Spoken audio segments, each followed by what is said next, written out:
what I've noticed is that Pecan horror films are stupid. Hello Beauts, Lowkey, Gore here. Hi, how's it going? This week's video is going to be an idea I've had for years. It all stems from horror films. I love horror films. Some do scare the absolute out of me, but I also love it watching it and seeing the makeup and the stunts and everything. If it's like a really good, well-made horror film, like, that's amazing. I also love the ones that are like so bad it's good. However, what I've noticed is that Pecan horror films are stupid. I did a look on my Instagram about a year or so ago. This one, it was a B-movie horror slasher film character that gets axed, so I thought I'd kind of recreate it and also maybe potentially do a little bit of commentary of the do's and don'ts of how to survive a horror film from my perspective. So I'll be back with ears, even though I don't need them, but for the sentiment, we're having ears. I'll be back in 3, 2, 1. Okay. When in quarantine, am I right?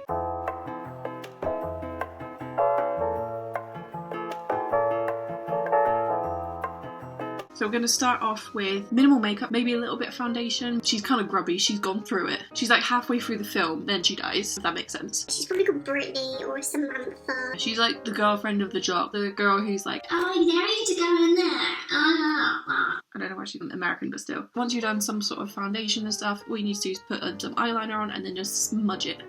Smudge it as if you've been crying on the street after a night out and you got kebab in your hair. So now you've got your makeup kind of base done. What you want to do is take your toilet roll, split it into 2 sheets at a time, and then fold it in half and rip it, so basically it fits your neck. So what you then do is, like paper mache, put a layer of latex on, put a bit of tissue paper, and then dab on more latex and just keep layering it until you're happy with the amount of latex and tissue and stuff. I'm going to take this off because I don't want to get this ruined. So here we go.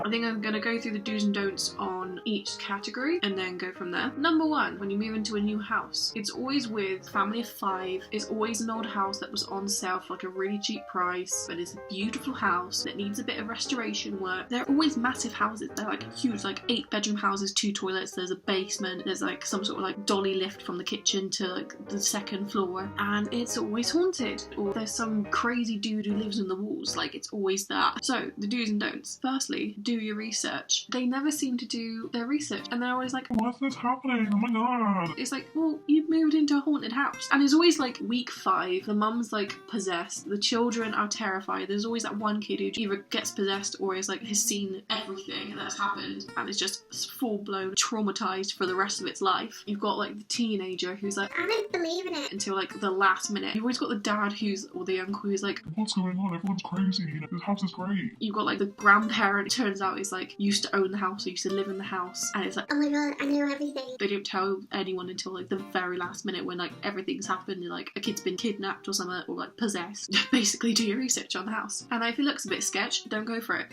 There's a reason why it's cheap. Number 2, just don't involve kids in your plans. Like, move into a nice house in a nice neighbourhood. Like, why do you need to go out in the middle of nowhere with your children? It's putting your children at risk. Also, children are terrifying in horror films because they are more sensitive and more perceptive to seeing stuff. So just don't get your kids involved. Stop it. And there's always the parents who are like, I don't understand. It's like so good to spend time with my family. Even though, like, where are your children right now? This kid's gone through a door to the underworld. What are you doing? So the reason why we're doing loads of layers of this is basically so we can split it. So like when you normally do like wounds and stuff, so you need enough to be able to break it without completely ripping the whole thing. Number 2, my favourite and the most irritating of all and frustrating of all, and also hilarious, the camping trip. Tip number 1, just don't go. Just don't go, stay at home. This kind of combination is like a classic, you know, it's the college students who are like, well, I'm still so young, like, let's make the most of it. Oh, let's go camping, it'll be cute. Oh, squirrel. Do your research of the area. Don't go completely unprepared. I'm gonna let this dry. I think we should dirty up my face a little bit more. I'm gonna use my bruise wheel. So they arrive at their destination. It's been fun, you know, there's been some teasing. The jock is like already 5 beers in whilst driving, standard. And they always do this thing. Let's put all our phones in a bag and leave it behind because we want to be close to each other, disconnected from the world. Firstly, that's such a stupid idea, because there's always a moment where like, oh, you know what we really need right now in this situation where it's like life or death? Some way of contacting someone. Oh wait, skipped 8 hours before. Brad's put all the phones in a bag. Don't understand. of course you're gonna need a way of being able to contact someone, and they have to go through this like ridiculous thing to get to a radio tower, and the radio's not working, and they have to go get the generator out. 5 of them get killed on the way, and they have to like go back. It cuts out last minute, and not enough to be able to send the coordinates over. It's like, or they try and attempt to get the bag with all the phones in it, and then like the killer is like knows what's happening, is like camped out on top of the van and just like some scab blood. Another thing, if you're gonna go into a place or an area that you don't know, or it's in the woods or something like that, you know there's wildlife that could potentially harm you, or like a serial killer, I don't know, or people disappeared, you would take something to protect you, right? And They just don't. they're like, you know what, I'm gonna walk through this forest by myself in the dark with no light, or if they do a light, they don't bring enough torches. You know, I'm gonna like Dance with death. or they go into an abandoned spot, or like they dare like Sarah to go in, the quiet character to go in, and like I dare you. Oh. and like they're like the first one to get killed, you know? It's like, no, Samantha, you do not do that.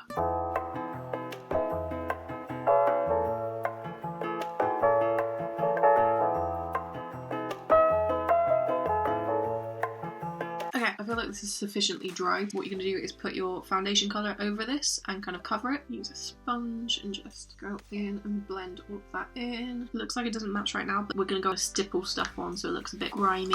Blending in all our paper mache. Oh, another one that really annoys me is that when you find a weapon in a horror film situation, you do realise you can use it multiple times. Unless it's a gun where you run out of bullets, but still, like if you find a knife or a baseball bat, you can use it multiple times. You don't have to drop it and run away without it. You kind of need that. Keep your weapon with you at all times. Keep a torch with you at all times. And just generally just Don't be an ass. the only time that works is when it was in The Cabin in the Woods, which is one of my favourite films, and it's obviously is all part of simulation, spoiler, and they press a button and like this little like, electric shock hits Dana's hand and she lets go of the knife. And I think that's such a cool idea, but keep your weapon with you at all times. Keep a torch with you with some sort of light. Don't be stupid. Okay, so what we're going to do now is kind of cut.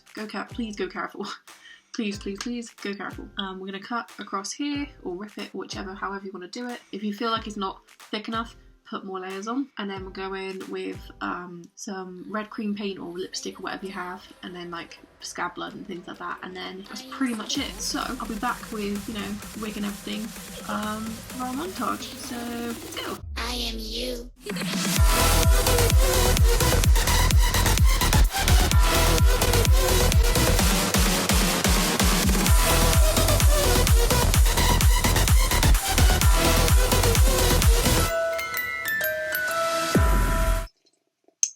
So, this is my B-movie character gets axed in a horror film. I hope you enjoyed the video. I thought it would be fun to do. If you like the video and like my channel, please subscribe and follow all my social media down below. And yeah, I'll see you next time. So, see you later. Goodbye. Oh, wait, my drink. No.